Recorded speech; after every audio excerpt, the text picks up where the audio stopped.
Buenos días, el día de hoy estamos reunidos con Julián Borges, José Luis Cuevas, Karen Hernández y Camila Suárez, con la orientadora de la institución educativa. Mi nombre es Lina María Ramírez, soy psicóloga de la Conrad Lorenz, también tengo una maestría en neuropsicología de educación de la Universidad Internacional de La Rioja.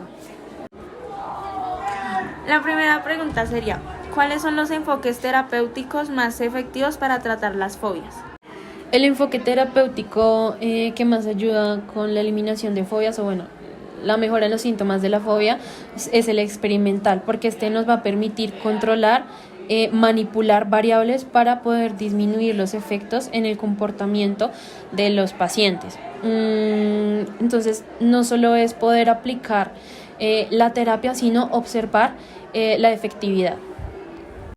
Como segunda pregunta tenemos, ¿podría explicarnos más sobre la terapia de exposición y cómo se utiliza en el tratamiento de las fobias?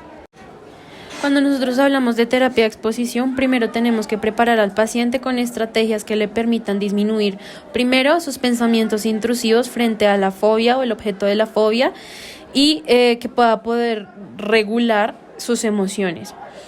Una vez tengamos entrenado esta primera parte, pasamos a la exposición, que es permitirle al paciente en un contexto controlado, manipulando la variable. Por ejemplo, le tiene miedo a las arañas, le tiene fobia a las arañas. Entonces se va a iniciar por nominar los tipos de arañas. Una vez el paciente disminuya los síntomas de ansiedad, frente al estímulo se va a pasar a otro. Entonces ya se va a poner imágenes de las arañas. Luego se va a buscar avanzar por medio de aproximaciones sucesivas. Entonces se puede mostrar un peluche, llevarlo a una exposición de arañas, luego empezar a entrar en contacto con arañas como tal o algo relacionado con arañas. Entonces es importante las aproximaciones sucesivas y todo controlado, viendo la efectividad del tratamiento y si el paciente puede tolerar la exposición. Además de la terapia de exposición, ¿qué otras estrategias o técnicas terapéuticas se utilizan para abordar las fobias? Cuando nosotros hablamos de terapias, tenemos que hablar de 3 generaciones. ¿Listo? La primera se va a enfocar en la conducta. En esto podemos encontrar la exposición y el condicionamiento. El condicionamiento funciona muy similar a la exposición porque va a haber manipulación de variables. En la segunda ola tenemos el componente cognitivo. Esta surge porque la primera ola se centraba solo en lo conductual y dejaba a un lado lo cognitivo, que son los pensamientos y las creencias. Aquí entra la terapia de Ellis, en donde se trata de disminuir los pensamientos intrusivos, evaluando las posibilidades que tiene la persona para identificar los componentes reales de su fobia. Entonces se basa en la búsqueda de información real,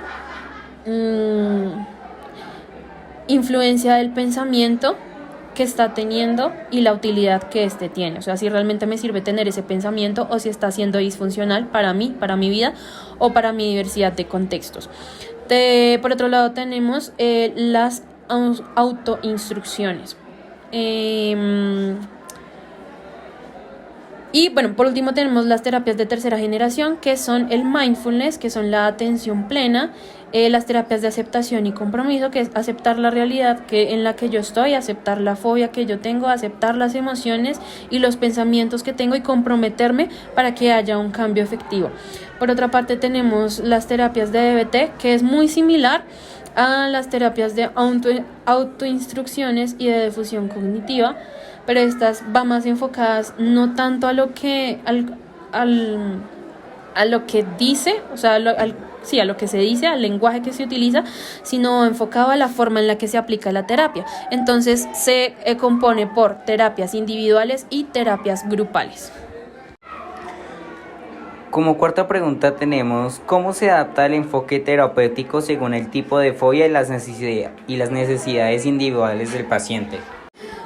Cuando nosotros hablamos de cualquier tratamiento terapéutico, tenemos que centrarnos en las necesidades del paciente porque no se puede adaptar un tratamiento general. Para esto se hace un análisis funcional que nos va a permitir identificar cuáles son los detonantes del comportamiento ansioso frente a la fobia que tiene el individuo. Identificar los comportamientos teniendo en cuenta que en cuanto a la emoción y a la evaluación de la conducta vamos a evaluar los pensamientos, que es el componente cognitivo, el componente comportamental, que son las acciones, y las emociones. Y por otra parte también nos va a permitir identificar cuáles son los reforzadores. Aquí es cuando se especifica más porque los reforzadores varían de persona a persona.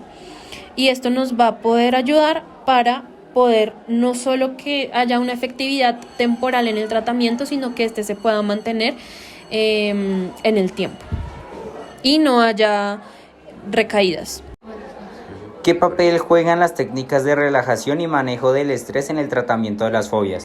Como les comentaba al inicio, cuando nosotros hablamos de un tratamiento en exposición, vamos a centrarnos en preparar al paciente en técnicas de relajación, de afrontamiento. ¿Listo? Entonces, en las técnicas de relajación nos van a permitir disminuir los síntomas ansiosos por medio del control de los pensamientos y las emociones. Es importante tener en cuenta la evitación porque cuando hay una fobia, sí o sí hay o escape o evitación. Entonces las técnicas de relajación, de respiración y en general de inteligencia emocional nos van a permitir exponer al paciente ayudando a enfrentar y afrontar la dificultad que éste tiene. Vale, muchísimas gracias por su entrevista, pero antes de irnos, ¿usted nos dejaría algunos tips o consejos para manejar las fobias o algo parecido? Bueno, lo fundamental es que se preparen primero en estrategias de regulación emocional. ¿Listo? No pueden exponerse sin estas estrategias porque lo que van a hacer es aumentar la fobia que tienen hacia el objeto, ¿sí? El objeto o la situación en concreto que tienen. Entonces es importante que se preparen en estrategias de regulación y de respiración. Está la respiración diafragmática, la relajación de Jacobson, el body scan, la técnica del hielo, distracción de sentidos. ¿Listo? Tenemos varias alternativas. Y posteriormente puedan pedir ayuda ya sea a un familiar, a un amigo, a un terapeuta para que pueda controlar contextos y variables. Entonces la idea es que en un inicio partan de exponerse en un contexto que ustedes puedan controlar, que ustedes sepan que si algo sale mal van a estar bien a nivel físico y a nivel mental o emocional. Y busquen reforzadores de tal forma que si logran pasar, por ejemplo, yo le tengo fobia a las arañas o más bien fobia o ansiedad social. La idea no es exponerse cuando tengo que presentar un examen, sino antes. Iniciar con presentarme frente al espejo, luego avanzar a presentarme con mis padres, con mis amigos, luego así con compañeros del curso y cuando ya se sientan preparados van a ir avanzando. Y se van a reforzar automáticamente, es decir, hoy me fue bien, pude regularme, ya no escapé, ya no evité y por eso me voy a recompensar con tiempo de calidad para mí. Entonces primero tienen que hacer un análisis de funcional para identificar cuáles son los reforzadores para ustedes. Eso sería todo, muchas gracias.